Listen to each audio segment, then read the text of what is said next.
Al debatir a favor y en contra de la reforma a la ley de amparo en la Cámara de Diputados, el narcodiputado Gibran Ramírez, de Movimiento Simulado, demagogo y pedante, advirtió sobre los supuestos peligros de las reformas propuestas a la ley de amparo, espetando que estos cambios disque destruyen una herencia de más de 150 años de protección ciudadana.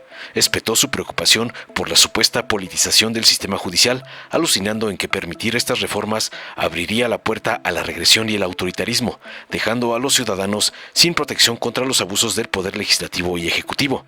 Finalmente debrayó en que la supuesta eliminación de la posibilidad de suspender temporalmente normas inconstitucionales y la improcedencia de impugnar reformas constitucionales mediante controversias son pasos atrás en la protección de los derechos, concluyó su perorata narcoopositora. Tras escuchar las falacias y sandeces del enano traidor lacayo de Pedante Delgado y el señor X, el diputado Guillermo Rafael Santiago de Morena, contundente defendió las reformas a la ley de amparo, argumentando que buscan democratizar el poder judicial y acabar con la corrupción y la impunidad. Tajante criticó a la narcooposición por proteger intereses económicos y políticos en lugar de los derechos del pueblo. Enérgico destacó que las reformas contribuirían a resolver problemas en la impartición de justicia, como la tardanza en los juicios, y garantizarán que la justicia no dependa del dinero o la posición política de los individuos. Finalmente afirmó contundente que las reformas fortalecerán el sistema judicial para que México sea más igualitario, democrático y justo, concluyó, causando escozor al MacPrián. Veamos enseguida cómo Gibran, el enano traidor, es humillado por el diputado Santiago por atacar la reforma a la ley de amparo de la presidenta Claudia, como le mandan sus amos, el lampón Claudio X y el cacique Pedante Delgado. Compañeras y compañeros, están matando lo fundamental del amparo mexicano y probablemente ni lo sepan. La soberbia de votar en bloque o la ignorancia de ni siquiera leer lo que se discute borra en un solo proceso legislativo una herencia de más de 150 años de protección ciudadana frente a los embates y abusos del Ejecutivo y del propio Legislativo.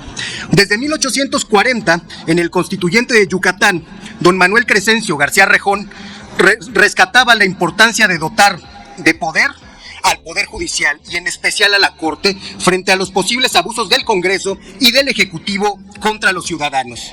El padre del amparo mexicano resaltaba la importancia de que los ciudadanos contaran con un arbitrio para reparar las injusticias del Estado sin verse en la precisión de exigir responsabilidades contra funcionarios que siempre tendrán medios para eludirlas, así lo dijo.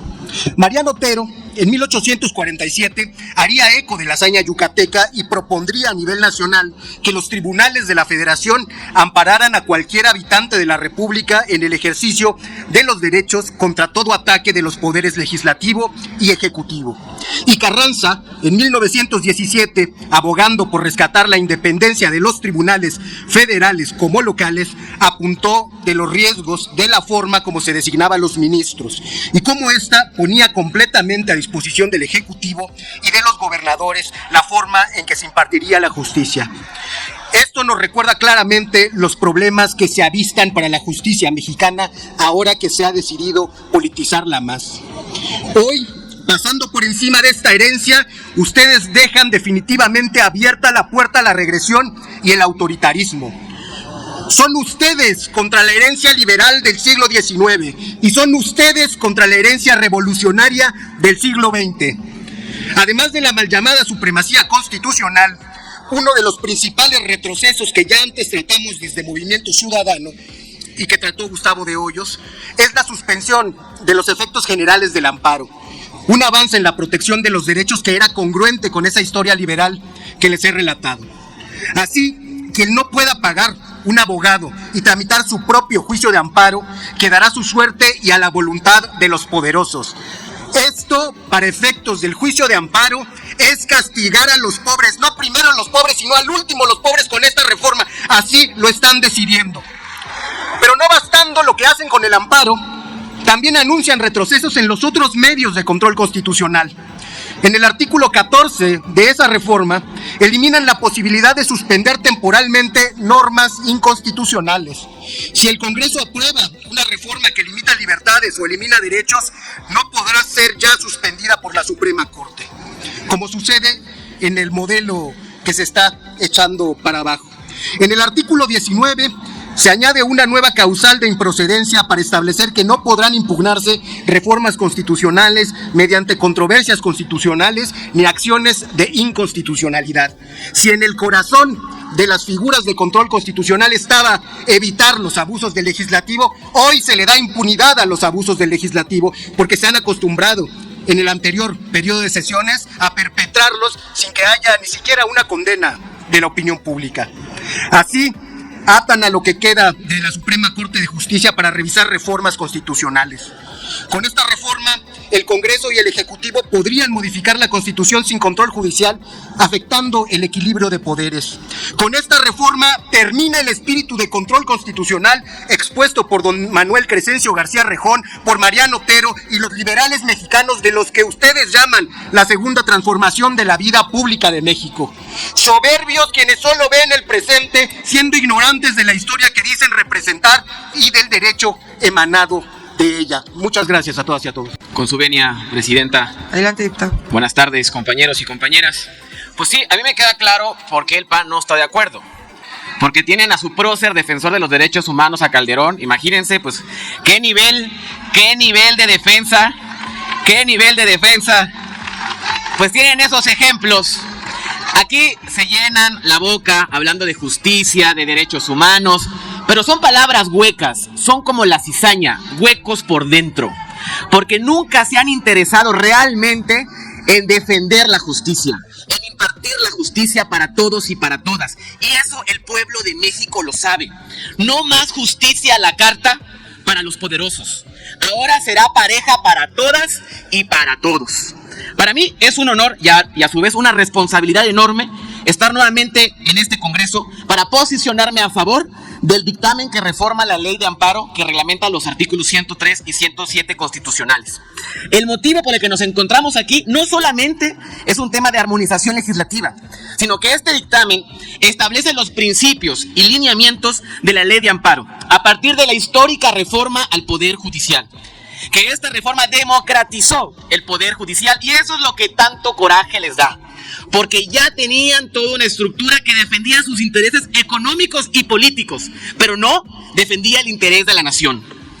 Ahora también se va a resolver, esta reforma al Poder Judicial también plantea resolver los problemas en cuanto a la impartición de justicia en nuestro país, tales como la tardanza y dilación de los juicios, entre ellos aquellos en materia de amparo. El dinero se convirtió en el aceite que agilizaba los engranes del Poder Judicial. Y eso es lo que tenemos que terminar. Que se le haga justicia al más pobre, que se le haga justicia a aquella que lo necesita y que no dependa de cuánto dinero o cuál sea su posición política. Con la aprobación del dictamen que estamos discutiendo se realiza una homologación con lo establecido en nuestra Carta Magna, particularmente en el artículo 61, en lo referente a la improcedencia del juicio de amparo contra actos de la Administración Judicial y del Tribunal de Disciplina Judicial. Un aspecto importante que se establece en este dictamen es la incorporación en la ley del principio para que la Suprema Corte pueda emitir declaratoria general de inconstitucionalidad con una mayoría de 6 votos. Otro elemento trascendental que se establece es que se determina que las sentencias dictadas en los juicios de amparo que resuelvan la inconstitucionalidad de normas generales atenderán únicamente a las partes sin poder fijar efectos generales. Con estas armonizaciones a la legislación secundaria se contribuye con el cumplimiento del propósito de reestructurar y fortalecer el Poder Judicial de la Federación. Fuera máscaras, que se termine ya con la hipocresía. Desde Morena, desde el Movimiento de Regeneración Nacional, estamos luchando para que el pueblo de México tenga justicia, para terminar con los vicios y lastres que tanto daño le han hecho a nuestro país. Ya no más procedimientos judiciales que solo protejan sus intereses de cúpula. Ahora se articula la continuidad jurídica de la reforma constitucional en materia de poder judicial. Durante muchos años vimos cómo nuestro sistema judicial estuvo caracterizado por su limitada capacidad para impartir justicia de manera eficiente y equitativa. La corrupción, la impunidad y la falta de acceso a la justicia han sido lastres que han afectado la confianza del pueblo mexicano en las instituciones judiciales. En el Grupo Parlamentario de Morena seguiremos luchando por impulsar y fortalecer un sistema judicial justo, eficiente y transparente, lo cual es la base para que México sea más próspero, más igualitario y más democrático.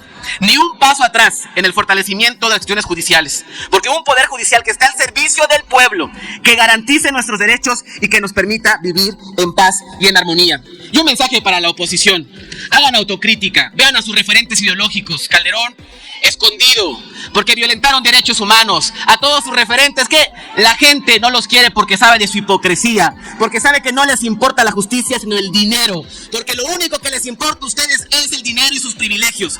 Y me da mucho gusto decirles que se acabó, que esos tiempos se acabaron y ahora es el tiempo del pueblo de México, es el tiempo de la nación. Muchas gracias, es cuanto. Dale en me gusta, suscríbete, activa la campanita y compártelo para que más gente lo vea.